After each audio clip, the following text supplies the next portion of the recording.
Okay, so this is James Little with his rehearsal debrief based on his rehearsal he just had with his band. Okay, all over to you, James.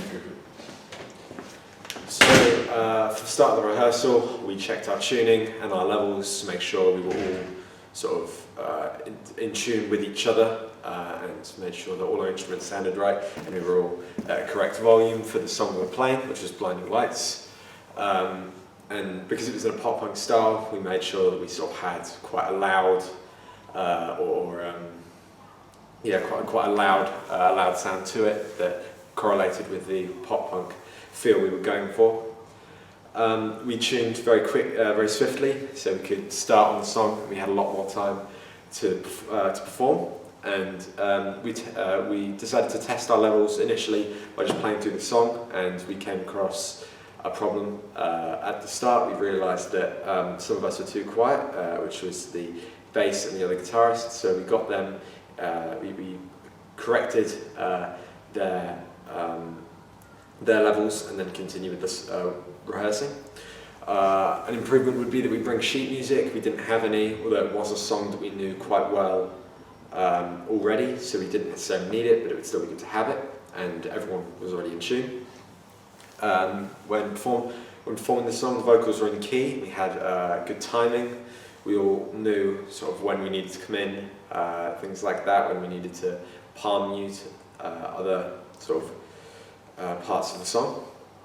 I think the dynamic and expressions throughout the song, especially in the guitar riffs and the bass line and the drum parts, were very good and very accurate to the genre of pop punk which we're going for. A problem we came across was that our singer was ill with a cold, so that affected the vocals we had, and it gave us limitations to that. But we sorted that problem by raising her volume so she didn't have to strain her voice as much and sing as loud. And we all showed confidence when we were playing. We weren't stopping or anything like that. We just played through the song perfectly fine.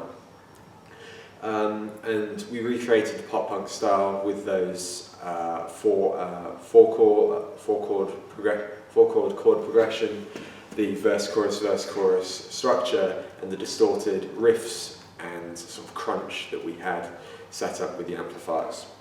All around we had good intonation within the instruments, the riffs and the vocals, as well as the drum beats. And we also stayed focused. We didn't get distracted, which was a great improvement from some of our other rehearsals. We just sort of blasted through what we had to do. We didn't talk to each other too much. We just stayed focused on the task at hand. The tempo at the end of the song is still a bit shaky. I think we need to pre-plan the tempo before we go into it, so that we have sort of we know the rallentando which we are going for the outro. Otherwise, we'll start on sort of different